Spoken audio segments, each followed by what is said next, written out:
மக்களே அனைவருக்கும் வணக்கம். ஸோ எஸ், இது உங்களுக்கான சிஏ வீடியோ தான்ப்பா. ஸோ என்ன சார் இன்றைக்கி இன்னும் வேறு மாதிரி இருக்குது, பேக்ரவுண்டு வெளியே இருக்கேன். ஸோ அதனால தான் என்னால் வந்து லைவ் பண்ண முடியல. ஸோ கண்டென்ட் ரெடி பண்ணி வச்சுருந்தேன், பட் லைவ் பண்ண முடியல. ஸோ மன்னிச்சுக்கோங்க. ஸோ ப்ரீமியராக வந்திருக்கும், ஃபாலோ பண்ணிக்கோங்க. ஸோ இன்றைக்கி என்ன பார்க்க போகிறோம் அப்படின்னா, நேற்று வந்து நம்ம செப்டம்பர் 16க்கான கரண்ட் அஃபேர்ஸ் பார்த்துருந்தோம். ஸோ இன்றைக்கி வந்து செப்டம்பர் 17க்கான கரண்ட் அஃபேர்ஸ் தான் என்னென்ன இருந்துச்சுன்றதை பார்க்க போகிறோம். ஸோ பார்த்துலாமா? அதற்கு முன்னாடி உங்களுக்கு ராயல் பாஸோ வீடியோ கோர்ஸோ தேவைப்படுதுன்னா பர்ச்சேஸ் பண்ணுற லிங்க் கீழே டிஸ்கிரிப்ஷன் வச்சுருக்கேன்ப்பா. ஸோ ராயல் பாஸ் வந்து நம்ம முன்னாடியே சொன்ன மாதிரி தான் CWJ50ன்ற கோடு ஸ்லாட் ரொம்ப கம்மியாக தான் இருக்குது. வேண்டுறவங்க அந்த கோடை யூஸ் பண்ணிக்கோங்க. ஸ்லாட்ஸ் ஃபுல்லாக ஆயிடுச்சுன்னா அந்த கோடு எக்ஸ்பயர் ஆயிரும். ஸோ இது யூஸ் பண்ணிங்க அப்படின்னா 50% வந்து உங்களுக்கு ஆஃபர் கிடைக்கும். ஸோ 50%ன்றப்போ வந்து உங்களுக்கு வெறும் 850க்கே நீங்கள் ராயல் பாஸ், அதாவது video course, PDF course, mark சீரிஸ்லேருந்து பண்டில் பிடிஎஃப் வந்து எல்லாத்தையுமே நீங்கள் 850க்கே எடுத்துக்கலாம். ஸோ அந்த 850க்கு நீங்கள் பர்ச்சேஸ் பண்ணிங்கன்னு நினச்சிங்கன்னா ராயல் பாஸை பர்ச்சேஸ் பண்ணி வச்சுக்கோங்க. ஓகேவா? 850க்கு இந்த CWJ50ன்ற கோடை யூஸ் பண்ணி பர்ச்சேஸ் பண்ணிக்கோங்க. ஓகேவா? இது தவிர உங்களுக்கு வேறு ஏதாவது இஷ்யூஸோ குவெரிஸோ இருந்துச்சுன்னா இதான் என்னோட இன்ஸ்டா ஐடி, மேலே இருக்குது ஜாக்சன் சாரோடது. எப்போனாலும் என்னனாலும் மெசேஜ் பண்ணுங்க. ஓகேவா? எந்த டவுட்னாலும், எந்த கிளாரிஃபிகேஷனாலும், எந்த இஷ்யூனாலும் உடனே மெசேஜ் பண்ணுங்கள். உடனே ரெக்டிஃபை பண்ணி கொடுத்துருவோம். ஓகேவா? டன். போயிடலாமே. ஸோ செப்டம்பர் 17ஆம் கரண்ட் அஃபேர்ஸ் என்ன இருந்துச்சு அப்படின்றத இப்போ பார்க்க போகிறோம். டக்கு பார்த்துடலாம். ஓகேவா? பார்த்துடலாமே. Important days.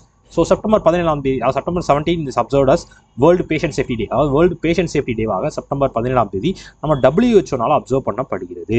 சரியா? ஸோ இந்த WHO அப்சர்வ் பண்ணப்படுகிறது. 2019 இந்த டே கொண்டு வந்துட்டாங்க. ஆனால் 2021 வந்து அஃபிஷியலாக அப்சர்வ் பண்ண ஆரம்பிச்சாங்க. சரியா? 2019 அறிவிச்சிட்டாங்க இந்த டே வந்து அப்சர்வ் பண்ணணும் அப்படின்னு சொல்லி. 2021 வந்து ஆரம்பிச்சாங்க. அதனால் ரெண்டையுமே ஞாபகம் வச்சுக்கோங்க. இல்லை, world patient safety day September 17 observe பண்ணப்படுகிறது. அப்படின்னா என்ன அப்படின்னா, எஸ், ஸோ ஒரு எமர்ஜென்சி, ஒரு மெடிக்கல் எரரோ எதுவுமே நடந்துடக்கூடாது. ஸோ ஹெல்த் கேரோ ஒரு டிரான்ஸ்பரன்சி என்னென்ன பண்ணுறாங்க. இப்போ நம்மளோட எப்படி சொல்கிறது, நம்மளோட பாடி கண்டிஷனோ நம்ம எல்லாத்தையுமே அந்த மெடிக்கல் இஷ்யூ எல்லாத்தையுமே கரெக்டாக தெரிஞ்சு தான் நம்ம ட்ரீட் பண்ணணும். ஸோ ஏதோ ஒன்று மாற்றி ட்ரீட் பண்ணி ஏதோ மெடிக்கல் எரர் ஆகி ஒருத்தவங்களோட லைஃப் ஸ்பாயில் ஆயிடுச்சு, இல்லை இறந்துட்டானாலும் அது வந்து பெரிய இஷ்யூ ஆயிரும். ஸோ இது வந்து அந்த சர்வீஸ் கொடுக்குறவங்களுக்கும், பேஷண்ட்டுக்கு இந்த மெடிக்கல் சர்வீஸ் கொடுக்குறவங்களுக்கும், அதை வந்து ரிசீவ் பண்ணிக்கிற பேஷண்ட்டும் வந்து ரொம்ப சேஃப்டியாக இருக்கணும் அப்படின்றக்காக தான் இந்த டே வந்து அப்சர்வ் பண்ணப்படுகிறது.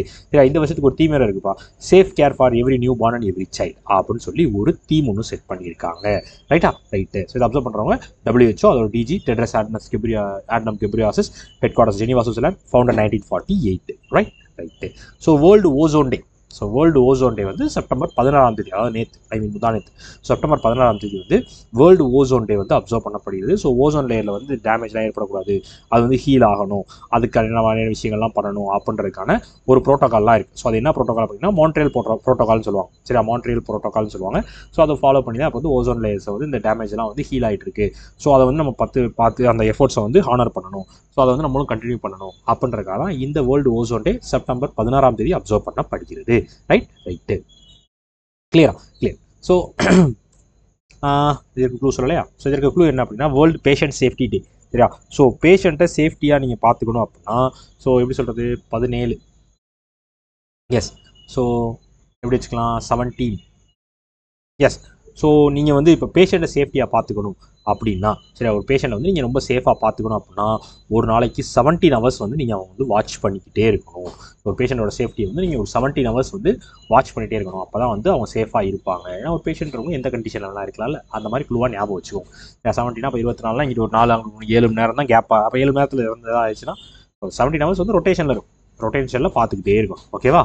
மினிமம் 17 ஹவர்ஸ் ஃபாலோ பண்ணால் தான் ஒரு பேஷண்ட் சேஃபாக இருக்காங்க இல்லைன்னு தெரியும். Okay, obituaries. So forward Meghalaya CM Donwa Dethwelson Lapang passed away. Donwa Dethwelson Lapang அப்படின்னு சொல்லி வந்து பொலிட்டிஷியன் இருந்தவர், மேகாலயாவில் பாடினவர். ஸோ மேகாலயாவோட சிஎம்மாக இருந்தவர். கிட்டத்தட்ட 4 தடவை சிஎம்மாக இருக்காரா. ரொம்ப ஃபுல் டேர்மாக இல்லை, 4 தடவை சிஎம்மாக இருக்கார். நம்ம பன்னீர்செல்வம் மாதிரி வச்சுக்கோங்களேன். ஸோ திடீர்னு சிஎம் ஆகும், திடீர்னு வெளியே போகிற, திடீர்னு சிஎம், அந்த மாதிரி இருந்திருக்காப்புல. ஸோ அவர் இப்போ இறந்து போனார். சரியா? இவர் வந்து கிட்டத்தட்ட வந்து ரோட் கன்ஸ்ட்ரக்ஷன் ஒர்க்காக இருந்தவர். அவர் அதுக்கப்புறமேட்டு படித்து ஜெயிச்சு பொலிட்டிஷியன் ஆகி ஸோ அதுக்கப்புறம் மேகாலயாவோட சிஎம்மாகவே ஆயிருக்காருன்னா பார்த்துக்கோங்க. ஸோ கிட்டத்தட்ட வந்து 1992 பிப்ரவரி 93 வரையும் சிஎம்மாக இருந்தார். அதுக்கப்புறம் மார்ச் 2003 2006 வரையும் சிஎம்மாக இருந்தார். ஸோ அதுக்கப்புறம் 2007 2008 வரை ஒரு வருஷம் வந்து சிஎம்மாக இருந்தார். ஸோ அதற்கப்புறமேட்டு வந்து 9 நாள்லேயே அந்த இது போயிடுச்சு. சரியா?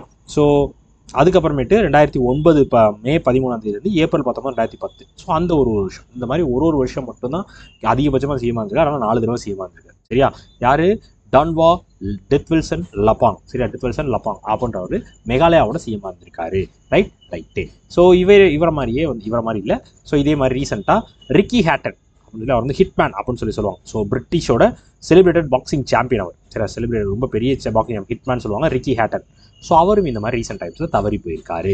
ரைட். ரைட்டு. ஸோ இதற்கு என்ன க்ளூ அப்படின்னு கேட்டிங்க அப்படின்னா எஸ், டானாக இருந்தால் கண்டிப்பாக டெத்துக்குள்ளே வந்து தான் ஆகணும். சரியா? ஸோ டான் எல்லாருமே வந்து டெத்துக்குள்ளே வந்து தான் ஆகணும். ஓகேவா? ஸோ எவ்வளோ பெரிய மெகா டானா அப்படி வச்சுக்கோங்க. சரியா? மெகாலயா தானே, மெகா டானா இருந்தாலும் டெத்துக்கு வந்து தான் ஆகணும். சாக தான் போகிறாங்க, எப்படினாலும் செத்துருவாங்க. டானாக இருந்தால் சாகாமல் இருப்பாங்களா? அப்படிலாம் செத்து தான் போவாங்க. அப்பாயின்மெண்ட் எல் Satya Srinivas as India's executive director at ADB. அதாவது வந்து ஏடிபியோட எக்ஸிக்யூட்டிவ் இந்தியாவுக்கான எக்ஸிக்யூட்டிவ் டைரக்டராக நம்ம எல் சத்ய சீனிவாஸ் அப்படின்றவர் வந்து அப்பாயின்மெண்ட் பண்ணிருக்கார், விகாஷீல் அப்படின்றவரை ரீப்ளேஸ் பண்ணி. சரியா? ஸோ இவர் யார் அப்படின்னு கேட்டீங்கன்னா இவர் வந்து ஒரு இந்தியன் ரெவன்யூ ஆஃபீஸர். ஸோ இதற்கு முன்னாடி வந்து அவர் என்ன பண்ணியிருந்தாரு, ஸ்பெஷல் செக்ரட்டரியாக இருந்தார், மினிஸ்ட்ரி ஆஃப் காமர்ஸோட ஸ்பெஷல் செக்ரட்டரியாக இருந்தவர் தான் இப்போ ஏடிபியில் இந்தியாவுக்கான எக்ஸிக்யூட்டிவ் டைரக்டராக சத்ய சீனிவாஸ் வந்து அப்பாயின்ட் பண்ணப்பட்டிருக்கிறார். விகாஷீல் அப்படின்றவரை ரீப்ளேஸ் பண்ணி 3 வருஷத்துக்கு அப்பாயின்ட் பண்ணப்பட்டிருக்காரு. சரியா? Yes. So ADB founder 1966, headquarters Manila Philippines, president Masato Kanda. Right. So இதே மாதிரி சார்லஸ் பிலிப்பே ஜெராமெலோ. சரியா? ஸோ இது வந்து ஃபாரின்காரர் தான் அவர். சரியா? சார்லஸ் பிலிப்பே ஜெராமெலோ அப்படின்றவர் வந்து vice president of East Asia and Pacific region of world பேங்கோட பசிபிக் ரீஜன் அண்ட் ஈஸ்ட் ஏசியாக்கான வைஸ் பிரசிடென்ட்டாக. சரி, அதுக்கு அவ்வளோ டீட்டெயில் ஞாபகம் வச்சுக்கோங்க, தெரிஞ்சு வச்சுக்கோங்க. சரியா? இந்த பேர் இப்படி ஒரு பேர் இருந்துச்சு, வந்து வேர்ல்டு பேங்கோட வைஸ் பிரசிடென்ட் ஞாபகம் வச்சுக்கோங்க, சார்லஸ் பிலிப்பே ஜெராமெலோ. ரைட்டு. ஸோ இதற்கு என்ன க்ளூ அப்படின்னு கேட்டிங்க அப்படின்னா எஸ், ஸோ சத்தியமாக ஏடிபியில் இந்தியாக்கான எக்ஸிக்யூட்டிவ் டைரக்டர் இருக்காரு. சரியா? ஸோ ஏடிபியில் இந்தியாக்கான எக்ஸிக்யூட்டிவ் டைரக்டர் சத்தியமாக இருக்காரு, சத்யா அவர்கள். ஓகேவா? ஞாபகம் வச்சுக்கோங்க. Exercise. So INS Nistar arrives at Singapore for exercise Pacific reach. அதாவது வந்து பசிபிக் ரீச் அப்படின்னு சொல்லி 2020 எக்ஸைஸ் பசிபிக் ரீச் அப்படின்னு சொல்லி 2025க்கான ஒரு எக்ஸைஸ் வந்து சிங்கப்பூர் கண்டக்ட் பண்ணுறாங்கப்பா.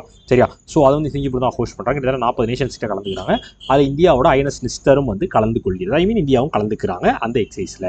சரியா? ஸோ அதுக்காக வந்து சாங்கி சிங்கப்பூருக்கு நம்ம ஐஎன்எஸ் நிஸ்டர் வந்து போய் சேர்ந்திருக்கிறது. சரியா? ஸோ இது வந்து கலக்கம் போல தான். ஸோ 2 பேருக்கான இன்டராபரபிலிட்டியான டெவலப்மெண்ட்டுக்கான ஒரு எக்ஸைஸ் தான். ஸோ அது வந்து ஹார்பர் ஃபேஸாகவும் சி ஃபேஸாகவும் நடத்துகிறாங்க. ஸோ அதில் இந்தியாவோட ஐஎன்எஸ் நிஸ்டர்ஷிப் வந்து கலந்துருக்கு, இந்தியாவும் கலந்துருக்காங்க. சிங்கப்பூரோட பசிபிக் ரீச் எக்ஸைஸில் எக்ஸைஸ் பசிபிக் ரீச் 2025ல சிங்கப்பூர் ஹோஸ்ட் பண்ணுற எக்ஸைஸில் இந்தியாவும் கலந்து கொள்கிறார்கள். ரைட். சிங்கப்பூரோட capital Singapore city, currency dollar, president Tharman Shanmugaratnam. Yes. இதெல்லாம் வந்து மனப்பாடம் ஞாபகம் வச்சுக்கோங்க, அப்போ தான் உங்களுக்கு ஈஸி. கிளியர். ஸோ இதே மாதிரி இந்தியா வந்து 4வது கோஸ்ட் கார்டு குளோபல் சமிட் ரோமில் நடந்துச்சு. ஸோ 5வது கோஸ்ட் கார்டு குளோபல் சமிட் இந்தியாவில் நடக்க போகுது. ஸோ 4வது கோஸ்ட் கார்டு குளோபல் சமிட் வந்து இந்தியா வந்து பார்ட்டிசிபேட் பண்ணியிருக்காங்க அப்படின்றது தெரிஞ்சு வச்சுக்கோங்க. சரி, இது வந்து 14ஆம் தேதி நியூஸு. ஸோ நான் வீடியோவை எடுத்து போகிறப்போ உங்களுக்கு நான் எடுத்து கொடுத்துருக்கேன். ஓகேவா? பயப்பட வேணாம். Defence. So delivery of Androth second ASW shallow water craft to navy. அதாவது வந்து நம்ம இந்தியன் நேவி வந்து அண்ட்ரோத் அப்படின்னு சொல்லி அவங்களோட 2வது anti submarine warfare shallow water craft, அதாவது ஏஎஸ்டபிள்யூ எஸ்டபிள்யூசி அது அப்படிதான் சொல்லுவாங்க, ஆன்டி சப்மரைன் வார் கிராஃப்ட் ஷாலோ வாட்டர் கிராஃப்ட் அப்படின்னு சொல்லுவாங்க. ஸோ அது வந்து நமக்கு ஜிஆர்எஸ்சி வந்து ரெடி பண்ணி கொடுத்துருக்காங்க. கல்கட்டாவில் இருக்க ஜிஆர்எஸ்சி ரெடி பண்ணி கொடுத்துருக்காங்க.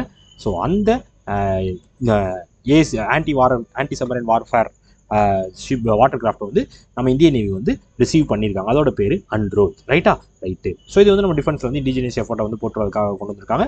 ஸோ இது முக்கியமாக எதற்காக, இதோட வேலை என்ன அப்படின்னு கேட்டிங்க அப்படின்னா, ஸோ இதற்கு முன்னாடி வந்து எப்படி சொல்கிறது, இந்த மாதிரி ஷிப்ஸ்க்கான இந்த கார்வெட்னு சொல்லுவாங்க. ஸோ அந்த ஷிப்ஸ் தான் வந்து இந்த வேலை பார்த்துருந்துச்சு. இப்போ அதை ரீப்ளேஸ் பண்ண விதமாக அதோட அட்வான்ஸ்டு வெர்ஷன் ஆகும். ஸோ கோஸ்டல் ஏரியாஸில் வந்து இது வந்து முக்கியமாக இந்த சப்மரைன்ஸை வந்து டிடெக்ட் பண்ணுறது, நியூட்ரலைஸ் பண்ணுறது. ஸோ இது மட்டும் இல்லாமல் ஸோ இந்த எப்படி சொல்கிறது மைன் லேயிங் ஆப்ரேஷன்ஸை வந்து கண்டக்ட் பண்ணுறது, இந்த மாதிரி விஷயங்கள்லாம் பண்ணுறதுக்காக தான் இந்த ஷிப்ஸ் வந்து யூஸ் பண்ணப்படும். இந்த அண்ட்ரோத் அப்படின்ற இந்த வாட்டர் கிராஃப்ட் வந்து யூஸ் பண்ணப்படும் அப்படின்னு சொல்லப்பட்டிருக்கிறது. சரி, அதோட பேர் அண்ட்ரோத். ரைட்டு. ஸோ இதே மாதிரி நம்ம இந்தியன் நேவி வந்து Indian navy founded 1950, headquarters New Delhi, chief DK Tripathi. Right. So நம்ம டிஆர்டிஓ சப்மரைனுக்கான, அதாவது கல்வரி கிளாஸ் சப்மரைனுக்கான நேவல் ஃபிளாரை வந்து டெவலப் பண்ணியிருக்காங்க. ஸோ ஞாபகம் இருக்கா? ஸோ டிஆர்டிஓ வந்து சப்மரைனுக்கான கல்வரி கிளாஸ் சப்மரைனுக்கான நேவல் ஃபிளாரை வந்து டெவலப் பண்ணியிருக்காங்க. இதுதான் உங்களுக்கான recent news. Right. Next award. ICC men's player of the year player of the month August 2025. அதாவது ஐசிசியோட பிளேயர் ஆஃப் த மந்த் யார் அப்படின்னு கேட்டிங்க அப்போ ஆகஸ்ட் மாதத்துக்கு நம்ம முகமது சிராஜ் ஐயா தான். ஸோ இப்போ நடந்த அந்த ஆண்டர்சன் டெண்டுல்கர் ட்ராஃபி எல்லாரும் பார்த்துருக்கீங்களான்னு தெரியல, அந்த டெஸ்ட் மேட்ச்லாம் எத்தனை பார்த்துருக்கீங்கன்னு தெரியல. ஒரு ப்ராப்பர் கிரிக்கெட்னா எப்படி இருக்கும்னு அந்த மேட்ச்சில் பார்த்துருந்தீங்கன்னா தெரிஞ்சுக்கும். ப்ராப்பராக ஒரு கிரிக்கெட்னா இப்படி தான் இருக்கும், ஒரு நாள் ஃபுல்லாக நடக்கும் அந்த மாதிரி. ஸோ அதில் வந்து செமையாக பர்ஃபார்ம் பண்ணாப்புல சிராஜ். ஸோ இன்னும் உண்மையாக சொல்லணும்னா இந்த டெஸ்ட் மேட்ச்சில் வந்து நம்ம பும்ராவு கூட பவுலிங்கில் நல்லாவே பெர்ஃபார்ம் பண்ணியிருந்தார். ஸோ கிட்டத்தட்ட வந்து இந்த மேட்ச் வின்னிங் பர்ஃபார்மன்ஸ்லாம் வந்து ரொம்ப பெரிய சப்போர்ட்டிவாக இருந்தார். அவர் தான் வந்து ஆகஸ்ட் மந்த்துக்கான இன்டர்நேஷனல் கிரிக்கெட் கவுன்சிலோட பிளேயர் ஆஃப் த மந்த்தாக அறிவிக்கப்பட்டிருக்கிறார். ரைட். ஸோ அதே மாதிரி முகமது சிராஜ் ஐயா ஸ்கெச்சஸ் கம்பெனி தெரியுமா, ஸ்கெச்சஸ்ன்னு சொல்லி இந்த ஷூ கம்பெனி இருக்காங்க. சரி, அவங்க வந்து செம்ம பெரிய பிராண்டுன்னு சொல்லுவாங்க. ஸோ ஷூ பிராண்ட் அவங்க. ஸோ அதோட பிராண்ட் அம்பாசிடராக நம்ம முகமது சிராஜ் ஐயா வந்து அப்பாயின் பண்ணப்பட்டிருக்கிறார். ஸோ முதல் முறையாக கிரிக்கெட்டுக்குள்ளே அவங்க பிராண்ட் அம்பாசிடராக முகமது சிராஜ் வச்சு உள்ளே போயிருக்காங்க. Right. Banking. NPCI approves Viyona fintech as a third party application provider. அதாவது வந்து நம்ம ஃபின்டெக் கம்பெனியான வியோனா ஃபின்டெக்கை வந்து அப்ரூவ் பண்ணியிருக்காங்க. அதாவது வந்து இது வந்து ஹைதராபாத் சேர்ந்த ஒரு டிஜிட்டல் பேமெண்ட் பிளாட்ஃபார்ம். சரி, டிஜிட்டல் பேமெண்ட் பிளாட்ஃபார்ம்னா ஃபோன்பே, ஜிபே மாதிரி வியோனா ஃபின்டெக்னு சொல்லி ஒரு கம்பெனி ஆகும். சரியா, அவங்க வந்து இந்த மாதிரி நாங்கள் தேர்ட் பார்ட்டி அப்ளிகேஷன் ப்ரொவைடராக இருக்கோம் அப்படின்னு சொல்லி கேட்டுருக்காங்க. அதுக்கான அப்ரூவலை யார் கொடுக்கணும்? NPCI கொடுக்கணும். அதை வந்து இப்போ NPCI, அதாவது national payment corporation of India கொடுத்துட்டாங்க. சரியா, எஸ். ஸோ இவங்க வந்து 2 அப்ளிகேஷன் கொண்டு வராங்க, கிராம் பே அண்ட் வியோனா பே. சரியா, இது ரெண்டுமே வந்து UPI பேஸ்டு டிரான்சாக்ஷன் பண்ணுறது வந்து ப்ரொமோட் பண்ணணும். இப்போ வந்து Tier 2 Tier 3 சிட்டிஸில் வந்து இந்த மாதிரி ரூரல் ஏரியாஸ்லேயே வந்து நிறையா சப்போர்ட்டை கொண்டு போய் சேர்க்கணும், டிஜிட்டல் பேமெண்ட் அக்சஸ் சப்போர்ட்டை கொண்டு போய் சேர்க்கணுன்றக்காக தான் இந்த பர்மிஷன் வந்து நம்ம NPCI வந்து வியோனா ஃபின்டெக் வந்து கொடுத்துருக்காங்க. சரியா, ஸோ நிறைய ரூரல் ஏரியாஸில் வந்து நிறைய பேருக்கு வந்து இந்த ஷாப் கீப்பர்ஸ், ஃபார்மர்ஸ்க்கு, ஹவுஸ் ஹோல்ட்ஸ்க்கு எல்லாருக்கும் வந்து இந்த டிரான்சாக்ஷன் சப்போர்ட்டை கொடுக்கணும் அப்படின்றக்காக தான் இந்த அப்ரூவல் வந்து கொடுக்கப்பட்டிருக்கிறது NPCIனால. NPCIயோட headquarters Mumbai, founder 2008, CEO Dilip Asbe. Right. So இதே மாதிரி நம்ம மியூச்சுவல் ஃபண்டை வச்சு லோன் ப்ரொவைட் பண்ண போகிறோம். யார் சொல்லியிருந்தா? ஃபோன்பே. எந்த ஃபைனான்ஸோட சேர்ந்து பண்ண போகிறாங்கன்னு சொல்லியிருந்தாங்க? DSP finance. ஞாபகம் இருக்கா? DSP ஃபினான்ஸோட சேர்ந்து பண்ண போகிறாங்க. Right. Next, national EPF officer picked for world bank Milken institute programme. அதாவது வேர்ல்ட் பேங்க்கும் மில்கின் இன்ஸ்டியூட்டும் சேர்ந்து லண்டனில் வந்து ஒரு ப்ரோக்ராம் ஒன்று பண்ணுறாங்க, public financial asset management programme அப்படின்னு சொல்லி ஒரு ப்ரோக்ராம் ஒன்று பண்ணுறாங்க. அதில் நம்ம EPFஓட ஆஃபீஸரான ஸ்ரீ விவேகானந்த் குப்தா வந்து ரீஜனல் ப்ராவிடென்ட் ஃபண்ட் கமிஷனர் அவர். சரியா, அவர் வந்து இந்த ப்ரோக்ராமுக்கு செலக்ட் பண்ணப்பட்டிருக்கிறார். சரி, இந்த ப்ரோக்ராம் வந்து எதற்கானதுன்னு முதல்ல தெரிஞ்சுக்கோங்க. ஸோ இந்த ப்ரோக்ராம் வந்து ஃபஸ்ட்டு வந்து இந்த கேபிட்டல் மார்க்கெட்லாம் எப்படி டெவலப் பண்ணணும், ஸோ இன்வெஸ்ட்மெண்ட்லாம் எப்படிலாம் கொண்டு வரணும், லாங் டேர்ம் அசட் மேனேஜ்மெண்ட்லாம் எப்படிலாம் பண்ணலாம் அப்படின்றக்கான ஒரு கெப்பாசிட்டி பில்டிங் ப்ரோக்ராமாகவும், ஸோ குளோபல் லெவலில் வந்து ஒரு டெவலப்மெண்ட் ப்ரோக்ராமாக இதை பண்ணுறாங்க வேர்ல்டு பேங்க்கும் மில்கின் இன்ஸ்டியூட்டும் சேர்ந்து. அதில் ஒன் ஆஃப் த பார்ட்டிசிபெண்ட்டாக செலக்ட் பண்ணப்பட்டிருக்கிறார் நம்ம EPFஓட ஆஃபீஸரான ரீஜனல் ப்ராவிடென்ட் ஃபண்ட் கமிஷனரான விவேகானந்த் குப்தா. ஒரே ஒரு இந்தியன், இவர் தான் ஃபஸ்ட் டைமாக செலக்ட் பண்ணப்பட்டிருக்கிறார் இந்த ப்ரோக்ராமுக்கு. ரைட்டு. EPFஓட CEO Ramesh Krishnamurthy, establish 1952, headquarters New Delhi. Right. So இதே மாதிரி நம்ம UPSC வந்து நாங்கள் சென்டர் ஆஃப் எக்ஸலன்ஸ் வந்து கொண்டு வர போகிறோம், ஸோ பெஸ்ட்டாக ப்ராக்டிஸ் கொடுக்குறதுக்கான ஒரு சென்டர் ஆஃப் எக்ஸலன்ஸை கிரியேட் பண்ண போகிறோம் அப்படின்னு UPSC இப்போ ரீசெண்ட் டைம்ஸில் சொல்லியிருக்காங்க. Next state. Piyush Goyal inaugurated APEDA regional office in Patna, Bihar. அதாவது பீகார் பாட்னாவில் நம்ம APEDA வந்து அவங்களோட ரீஜனல் ஆஃபீஸ் ஒன்று வந்து கொண்டு வர போகிறாங்க. அதை திறந்து வச்சிருக்காரு நம்ம காமர்ஸ் மினிஸ்டரான பியூஷ் கோயல் ஐயா. சரியா, ஸோ இது முக்கியமாக எதற்கானது எல்லாருக்கும் தெரியும். ஸோ ஃபார்மர்ஸாக இருக்கட்டும், ப்ரொடியூசர்ஸாக இருக்கட்டும், எக்ஸ்போர்ட்டர்ஸ் எல்லாருமே வந்து இந்த ரெஜிஸ்ட்ரேஷன் பண்ணுறதுக்கு, அட்வைசரி சர்வீசஸ் எடுத்துக்கிறதுக்கு, ஸோ மார்க்கெட் இன்டெலிஜென்ஸ் சப்போர்ட் எடுத்துக்கிறதுக்கு, சர்டிஃபிகேஷன் ப்ராசஸ்க்கு, எக்ஸ்போர்ட் ஃபெசிலிட்டேஷன், இந்த மாதிரி எல்லா சப்போர்ட்டுக்கும் இந்த ரீஜனல் ஆஃபீஸை யூஸ் பண்ணிக்கலாம். இதுக்கு முன்னாடி அவங்க வந்து வாரணாசி ஆஃபீஸுக்கு போய்கிட்டு இருந்தாங்க. ஸோ இப்போ வந்து நீங்கள் பீகார்லேயே இருக்க பாட்னா பீகார் ஆஃபீஸே நீங்கள் யூஸ் பண்ணிக்கொள்ளலாம், ரீஜனல் ஆஃபீஸை யூஸ் பண்ணிக்கலாம்னு சொல்லிட்டாங்க. ரைட்டு. ஸோ பீகாரோட capital Patna, CM Nitish Kumar, governor Arif Mohammad Khan. Right. So இதே மாதிரி நம்ம மோடியை வந்து பீகாரில் வந்து இப்போ கிட்டத்தட்ட ஒரு 6500 கோடி ரூபாய்க்கான ப்ராஜெக்டை வந்து பீகாரில் ஒரு டெவலப்மெண்ட் ப்ராஜெக்ட் வந்து மோடியை வந்து திறந்து வச்சிருக்காரு. ஸோ இது வந்து பழைய நியூஸ், இதை விட்டுருங்க. ஸோ ஒரு 6500 கோடி ரூபாய்க்கான ப்ராஜெக்ட்ஸை வந்து தொடங்கி வச்சிருக்காரு பீகாரில் நம்ம மோடி ஐயா. ரைட்டு. சரியா, இது அஸ்ஸாமுக்கு தான் 6500, இது உங்களுக்கு வந்து 13,000. எஸ், 13,000 கோடி ரூபாய்க்கான ப்ராஜெக்ட் வந்து தொடங்கி வச்சிருக்காரு நம்ம மோடி ஐயா. So PM Modi inaugurates bio ethanol plant at Assam. அதாவது அஸ்ஸாமில் வந்து ஒரு பயோ எத்தனால் பிளான்ட்டையும் அதே வந்து பாலிப்ரோபைலின் பிளான்ட்டோட ஃபவுண்டேஷனையும் வந்து தொடங்கி வைத்திருக்கிறார் நம்ம மோடி ஐயா. சரி, எங்கே அப்படின்னா கோலாகட் அஸ்ஸாமில் 18,000 கோடி ரூபா ஒதுக்கியிருக்காங்க. ஸோ அதில் ஒரு பார்ட் தான் இந்த ப்ராஜெக்ட். சரியா, 18,000 கோடி ரூபா இந்த மாதிரி டெவலப்மெண்ட் இன்வெஸ்ட்மெண்ட்டுக்காக ஒதுக்கியிருந்தாங்க அஸ்ஸாமுக்கு. அதில் ஒரு பார்ட்டாக தான் இந்த அஸ்ஸாம் பயோ எத்தனால் பிளான்ட்டும் இந்த பாலிப்ரோபைலின் பிளான்ட்டும் வந்து கொண்டு வரப்பட போகிறது அஸ்ஸாமில். ரைட்டு. ஸோ இதில் வந்து இந்த பயோ எத்தனால் பிளான்ட் வந்து முக்கியமான ரா மெட்டீரியல் எதுனா பேம்பு. அது வந்து bamboo based supply chain create பண்ணுறது, ஃபார்மர்ஸ், ட்ரைபல் கம்யூனிட்டி சப்போர்ட் பண்ணுறதுக்காக அந்த பயோ எத்தனால் பிளான்ட்டை கொண்டு வராங்க. அதே டைமில் வந்து இந்த பாலிப்ரோபைலின் பிளான்ட் வந்து, ஸோ பாலிப்ரோபைலின் இந்த டெக்ஸ்டைலுக்கு, பேக்கேஜிங்க்கு, ரோப்ஸுக்கு, மெடிக்கல் கிட்ஸ்க்குலாம் யூஸ் பண்ணுற பாலிப்ரோபைலின் ரெடி பண்ணுறதுக்கான ஒரு பிளான்ட்டாக தான் இந்த பிளான்ட்டும் கொண்டு வரப்பட போகிறது. ஓகேவா, எங்கே? அஸ்ஸாமில். அஸ்ஸாமோட CM Hemantha Biswa Sharma, governor Lakshmana Prasad Acharya, capital Dispur. Right. So இதே மாதிரி நம்ம மோடியை வந்து 6500 கோடி ரூபா அஸ்ஸாமில் வந்து தாராங்கில் வந்து 6500 கோடி ரூபாய்க்கான ப்ராஜெக்ட் வந்து தொடங்கி வைத்திருக்கிறார், இனாகிரேட் பண்ணி வைத்திருக்கிறார். சரியா. ஸ்போர்ட்ஸ் என்னது India's first ever gold medal speed skating world championship. அதாவது ஸ்பீட் ஸ்கேட்டிங் வேர்ல்ட் சாம்பியன்ஷிப்பில் முதல் முறையாக இந்தியா வந்து மெடல் அடிச்சிருக்காங்கப்பா, அதுவும் கோல்டு மெடல். சரியா, இந்த டோர்னமெண்ட் எங்கே நடந்துச்சு அப்படின்னா சைனாவில் பெய்டே அப்படின்ற இடத்துல நடந்துச்சு. ஸோ சைனாவில் நடந்திருக்கு. அந்த டோர்னமெண்ட்டில் ஆனந்த்குமார் வேல்குமார் அப்படின்றவரும் அவர் வந்து சீனியர் மென்ஸ் 1000 மீட்டர் ஸ்பிரிண்ட்லையும் அதே டைம் வந்து கிறிஷ் சர்மா அப்படின்னு சொல்லி ஜூனியர் 1000 மீட்டர் ஸ்பிரிண்ட்லையும் வந்து கோல்டு மெடல் அடிச்சிருக்காங்க. அதான் ஹைலைட்டு. ஸோ இது வந்து நார்மல் நடந்ததில் கோல்டு மெடல் அடிச்சிருக்காங்க. ஸோ இதில் நம்ம ஆனந்த்குமார் இருக்கார் பார்த்தீங்களா, அவர் வந்து 500 மீட்டர் ஸ்பிரிண்ட்லேயும் வந்து பிரான்ஸ் வின் பண்ணியிருக்காரு. ஸோ அவர் 2 மெடல் வின் பண்ணியிருக்காரு, கோல்டு வின் பண்ணியிருக்காரு, பிரான்ஸ் வின் பண்ணியிருக்காரு. ஆனந்த்குமார் கிறிஷ் சர்மா ஜூனியர் கேட்டகரியில் 1000 மீட்டர் ஸ்பிரிண்ட்டில் கோல்டு மெடல் வின் பண்ணியிருக்காரு. முதல் முறையாக இந்த ஸ்பீட் ஸ்கேட்டிங் வேர்ல்டு சாம்பியன்ஷிப்பில் இந்தியா மெடல் வாங்குறாங்க, அதுவும் கோல்டு மெடலு. ரைட்டு. ஸோ இதே மாதிரி நம்ம ரஜத் படிதார் லீட் பண்ண central zone team Duleep trophy இருக்குல்ல, அதில் வந்து சென்ட்ரல் ஜோன் டீம் வந்து வின் பண்ணியிருக்காங்க சவுத் ஜோன் டீமை பீட் பண்ணி 11 வருஷத்துக்கு அப்புறம் சென்ட்ரல் ஜோன் வந்து வின் பண்ணுறாங்க டியூலிப் ட்ராஃபி. ஸோ அது யார் பீட் பண்ணி பண்ணியிருக்காங்கன்னா சவுத் ஜோனை பீட் பண்ணி வின் பண்ணியிருக்காங்க. ரைட்டு. அவ்வளோதான் மக்களே. ஸோ இந்த நியூஸ் 17ஆம் தேதிக்கான நியூஸ் நல்லபடியாக முடிஞ்சிருக்குன்னு நம்புறேன். ஸோ குவிஸ் போயிடலாமா? Dash assumed charges CMD of என்ஹெச்பிசியோட CMD யாரு நேற்று பார்த்தோம், ஹைட்ரோ பவர். என்ன சொன்னேன், வாட்டரு குப்புன்னு தீயதுனாலும் ஹைட்ரோ பவர் பட்டா அமர்ந்துடும். குப்பேந்தர் குப்தா. எத்தனாவது GST dash GST council meeting convent இன் நியூடெல்லி எத்தனாவது ஜிஎஸ்டி கவுன்சில் மீட்டிங் இப்போ நடந்து முடிஞ்சிருக்கு? எத்தனாவது edition? 56. India and dash adapt road map for comparative strategic partnership. இப்போ யார் காம்பரேட்டிவ் ஸ்ட்ராட்டஜிக் பார்ட்னர்ஷிப்காக ஒரு ரோட் மேப் கிரியேட் பண்ணா? இந்தியாவும் சிங்கப்பூரும். ராயல் பூட்டான் புத்திஸ்ட் டெம்பிள் எங்கே கொண்டு வந்தாங்க? இப்போ ரீசெண்டாக கொண்டு வந்தாங்களே, எங்கே கொண்டு வந்தாங்க? பீகாரில் ராஜ்கீர் அப்படின்ற இடத்துல கொண்டு வந்தாங்க. கரெக்டா? எஸ்.